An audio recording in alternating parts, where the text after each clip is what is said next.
Nigeria's Niger Delta region consists of present-day Bayelsa, Rivers, Delta, Edo, Cross River, Akwa Ibom, and parts of Ondo and Imo states. With an estimated population of over 30 million people, the region is reputed for vast crude oil and natural gas resources. Decades of oil exploration have, however, impacted negatively on most of the land and waters. This has had adverse effect on farming and fishing, which were the subsistence occupation of the Niger Delta people. Over the years, this state of affairs ultimately led to agitation, restiveness, and militancy. A visit to the Niger Delta region shows there is more to the region than restiveness and crime. Ordinary life still exists and industries thrive. However, multinational oil giants have over the years dominated the landscape for obvious reasons. But the Azikel Group, a conglomerate of homegrown companies spanning dredging, power, petroleum and aviation, is set to change that narrative. Azikel's journey towards homegrown industrial revolution in the Niger Delta started with the sand dredging business. It all began with a vision by Dr. Eruani Azibapu, God bless, the group president of the Azikel Group. His initial interest was not on the crude oil of the Niger Delta, but on its sand. When I started selling sand, not having a dredging machine, I had to engage people that have dredging machine. There's a name that I will never forget. There's a gentleman named called Akbe. And I asked him, please, Akbe, can you come pump sand for me? I'm going to pay you and let me sell. The whole strategy was getting him to come pump the sand. I will sell the sand and I'll pay him from the proceeds of selling the sand. He accepted and he came and supported me. He was one of the people that stood with me to start selling the sand. Not too long, society forced him to leave me. You know, they convinced Akbe to go and Akbe left me. It wasn't a business I know very much about. So, having the market share was a lot challenging. But, you know, we started trying to convince people that we have the best sand. The people didn't even believe initially because they saw Akbe's dredger, so they didn't believe it was mine. They said it doesn't have a dredger, so we have to make people believe also that the dredger was ours because we need to have credibility. They needed to believe us. So we had an issue of the market believing us. Now, when the market believed in us and we started selling the sand, so when Akbe went, our business collapsed because we've exhausted all the sand that we've dredged. We've sold all the sand and we've gotten all the money and profit from it, but we couldn't recycle it. So now getting another company to come participate or come pump sand for us was a very challenging one because people don't even want to bring their dredging machine to us because for some reason they believe we are super smart. But I think that was a market strategy just to keep people from even coming to work for us. So now getting to go back into that business, hiring a dredging machine within the Yenagoa metropolis was very challenging. My executive director of operation has to leverage going to Warri to look for dredging machines to mobilize to come keep up with the business. So all of that were initial challenges. Despite these challenges, giving up was not an option for Dr. Eruani. He had seen in sand a gold mine while most people at the time focused on the crude oil resources of the region. The success of every business goes beyond just being in the middleman, but you need to own some process systems. So I decided to see how I can invest in my own dredging machines. It was challenging, but then when I was able to secure my first dredging machine, it took a whole lot of time, more than 2 years, to be able to get one because we have to hire and sell and buy the dredging machine. I christened that machine Lady Rachel. That's my mother's name. And after acquiring that machine, I systematized and glorified, embedded and beautified the act of selling sand, a business people never liked.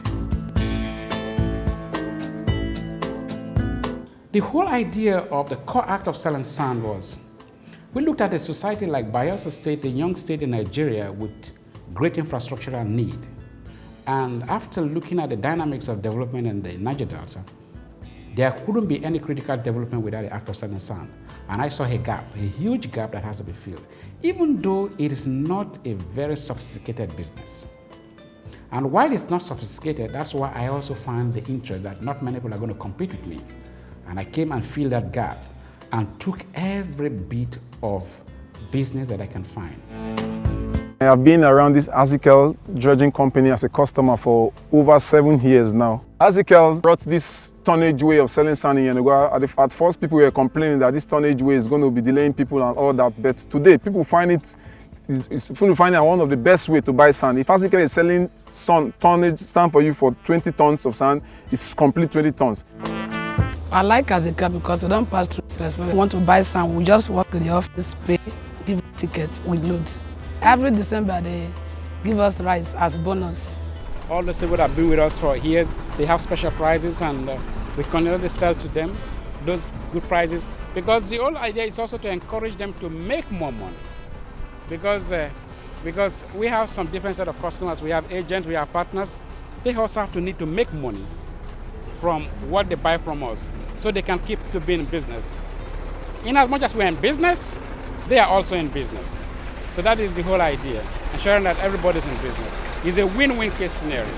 So we make money, they make money. We employ people, they also employ people. So that is, we have second degree and third degree and tertiary degree level of employment. Now we create a lot of jobs for these people: truck drivers, sand suppliers, aggregates, concrete mixers, concrete suppliers. We create a lot of industry for them, because it all starts from sand. As the sand business grew into a multi-million-dollar business, Dr. Eruani Ezibapu, God bless, was not yet done. The Azikel Group had been born, and sand for him was only a catalyst that was set to unlock other businesses. But we've remained in business. From the act of selling sand, the company is called Azikel Dredging, which is the business of great going concern, and that is the business that's led all of the businesses. From Azikel Dredging, the success that we've made will now make divestment into aviation. And I took the first ride of buying the first aircraft, all from the process of selling sand. From the first aircraft that I had, which is an Hawker, the reason for that aircraft was, just to try and see how we can also make some other earnings. We used that for unscheduled flights, and that was also hard enough. We acquired another helicopter, acquired another aircraft. That was how we made divestment into aviation. Also serving the oil and gas sectors with my relationship, serving the offshore charter services. And we made that, so we suddenly incorporated a company called Azikel Air. So from Azikel Dredging to Azikel Air. Then we said, look, we can't stand here, we need to make another divestment. The next divestment was into power. Then Nigeria was undergoing the privatization of the NIPPs, and we decided to participate as a company. We inaugurated a company called Azikel Power, all in the bid of participating in the buying of Nigerian assets to be in the power sector. We participated in that bid. Unfortunately, we lost the bid. It was a very painful loss, because who came as second bidders? They called us the reserve bidders, but we lost that bid, and it was very demoralizing. But we re-energized ourselves that if we could go all this length to wanting to divest into the power sector, even though we failed, we could still make a meaning. So my team and I reinvent and re-look into what we are there for. We said, look, we have to go back to the basis. And what is the basis? Let's go maximize the act of selling sand. Let's go maximize our endeavors in aviation. So we came back and we tried to do as much as we can. We had over 80% to 90% of the Yenagoa market and the Niger Delta market. But because of our further spread out, we were losing that market. We said, look, we need to come back and capture that market. Today we have about 98% in the sand business in the Niger Delta and all the states of the Niger Delta. We're the biggest in the Niger Delta. Dr. Eruani, who is a medical doctor by training, sees a direct correlation between the sand dredging business and the dire need to provide needed infrastructure for the people of Nigeria's Niger Delta region. Even from the medical perspective, sand has played a critical role. As a professional, as a physician, I knew that preventive medicine is all that we want to see, that people don't come to the hospital most. But then it goes beyond that. You look at overpopulation, crowd, and tuberculosis, slums. All of these areas beget all sorts of diseases, and because they don't have proper housing. So I said, look, I need to also help in preventive medicine, but not doing it in a clinical way. Provide the affordability for people to build houses, provide them to have right spacing, provide them to have the right environment, reclaim the water, the slum, and the swamps, you prevent malaria. And this is all what sand has done. And we cannot extricate both. It all goes in pari passu. So it's all about sand. So even your health depends on sand, because we're building good houses and good environment. So everybody gets to fit in one way or the other. Truly, it is all about sand.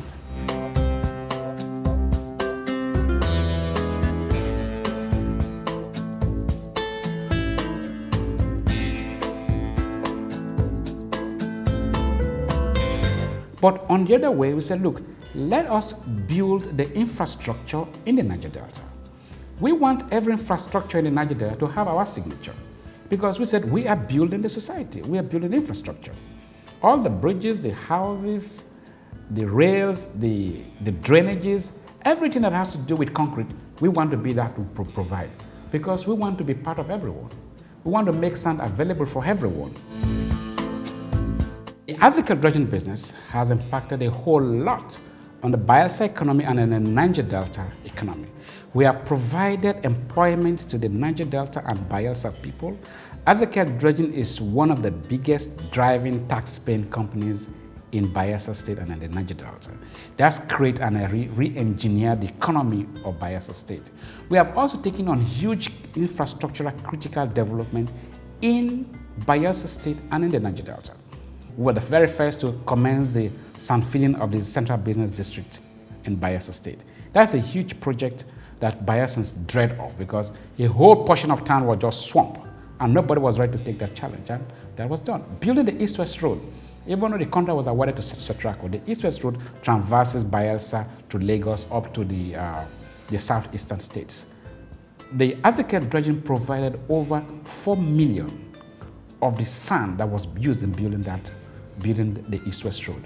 We've contributed to other infrastructural development at very affordable prices, because our prices are, because we see ourselves as partners to development.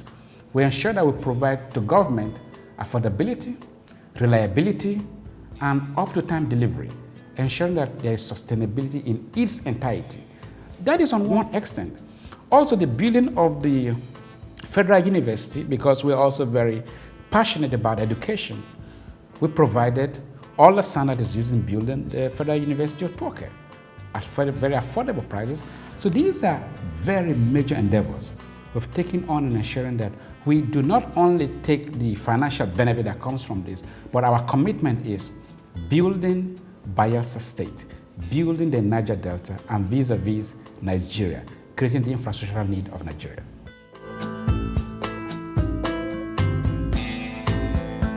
So this is how I have evolved from the art of medicine into entrepreneurship, from selling sand, aviation, power, and petroleum. This is what constitutes the Azikel Group. In over 3 decades, none of Nigeria's major government-owned refineries have been able to refine products to their installed capacities. To meet the demand for local consumption of refined petroleum products, Nigeria depends on importation. The Azikel Group is determined to reverse this situation. The question is, why has the rest of the world succeeded and Nigeria has failed? If the world has succeeded, I don't see any reason why we should fail. The refined product that you use in Nigeria today comes all the way from far India, Brazil, Europe. How is this product gotten? It is refined. And by the way, we are buying our same crude oil. We send the crude oil to Brazil, India, and China, and they only refine it and sell it back to us. There is no reason why I will fail. As a matter of fact, there is every reason for me to succeed. You know, it's over time, we've noticed that government business are really not done with the best private sector driven rules. And that is why the refineries in Nigeria that have been operated on government or civil service run pattern will not be able to compete with international private sector driven operations. Azikel refinery, which is a full hydroskimming plant, is going to be the very first hydroskimming plant that will commence operation in Nigeria. Azikel Group has chosen to start with a modular refinery in Nigeria's Bayelsa state. Dr. Eruani says this model makes a lot of economic sense. There are two types of refinery construction. You have the conventional type and you have the modular type. The conventional type meaning that you dig the foundation, you weld everything, you build everything on spot. That is one form. Then another one, modular, is this. The entire process unit is built elsewhere, tested, configured, is working, and you transport it to site.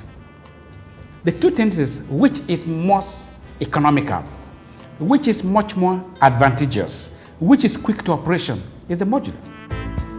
Yeah, I know the refining industry in Nigeria has been suffering for many years, and most, if not all, of the refined products are now imported from another country. So it's a very important project for Bayelsa State and a very important project for the country as a whole.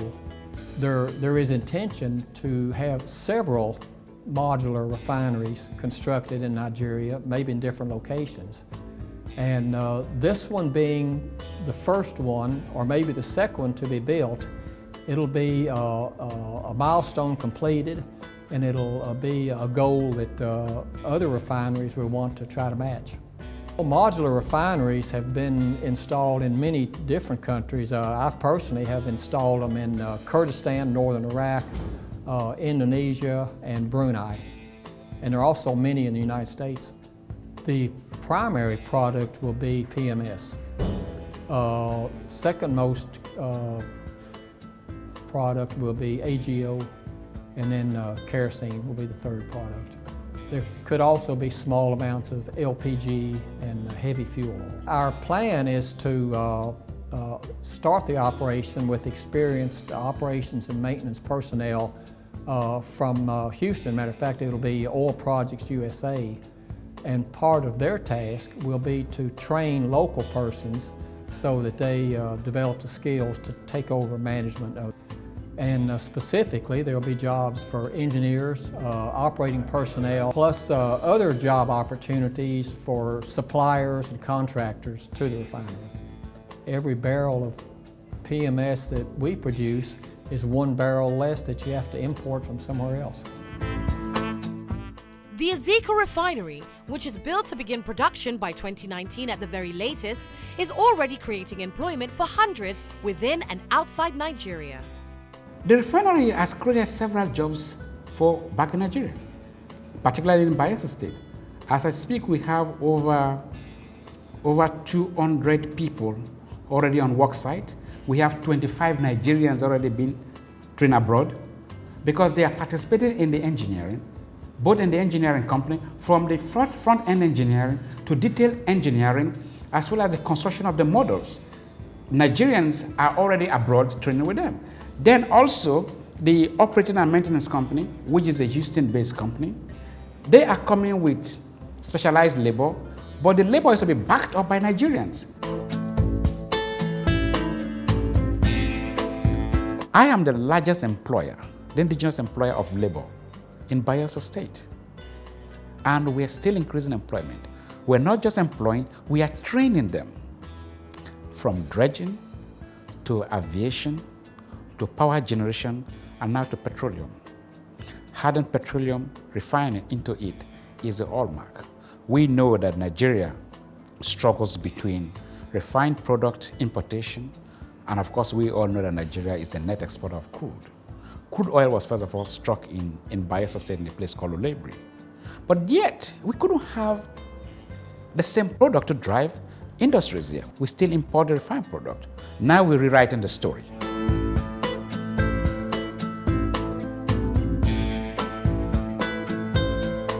We're changing the story of the Niger Delta.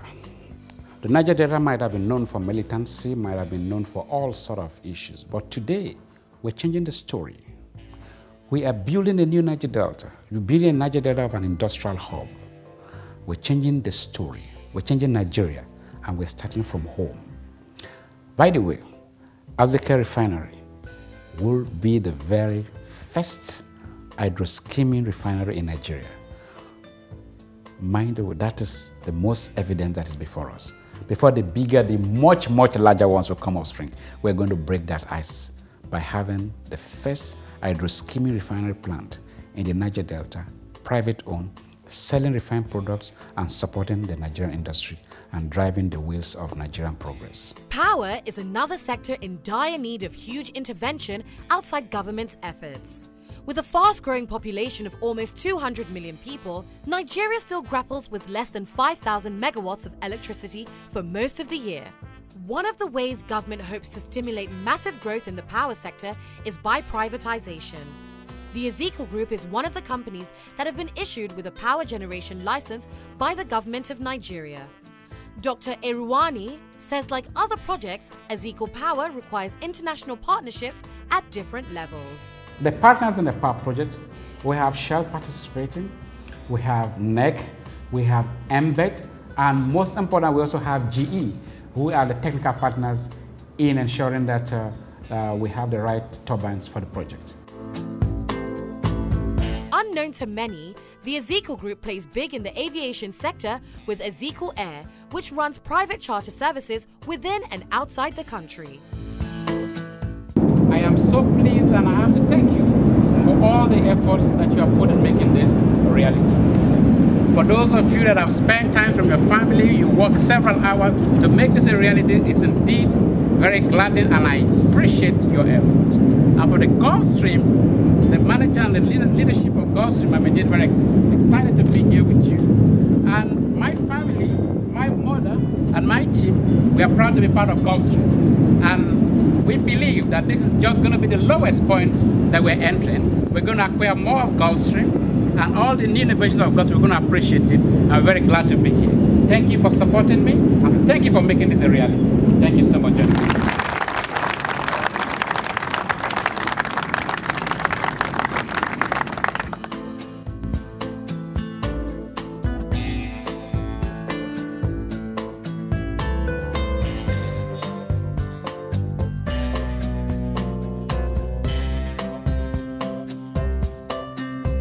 As an organization, we are very committed to the communities in which we operate. As per percentage of our workforce, we have 95% Nigerians in Azikel Group, 60% of which are biosans, and 5% of them are expats. Azikel is positioned to do any kind of work in Nigeria, be it in Niger Delta, outside the shores of Niger Delta, we're capable. Beginning to the end, it's all about customers. We service the customer from here till it gets to delivery and is satisfied with delivery. We work smart, we are innovative, we are technologically driven, and we are quite ambitious. Azikel Group's efforts in advancing the course of industrialization in the Niger Delta have not gone unnoticed by community leaders and the ordinary people in the street. Azikel, they try, they poor people, and they see motor every time. They like to carry sand. Azikel Group of companies is a very good company, creating job and employment, and the company based at Obogoro community used to supply sand to many different communities in Bayelsa State. I thank the company Azikel for what they have done. They have given job to the unemployed. If other companies can do that, I think the Niger Delta will not regret. For too long, the media narrative about the Niger Delta has been about environmental degradation, oil theft, kidnapping, militancy, and general insecurity. Dr. Eruani Azibapu, God bless, does not reckon with this narrative. For him, the Niger Delta holds a different reality, a blessed land from which he has created legitimate wealth and redistributed it through direct and indirect employment.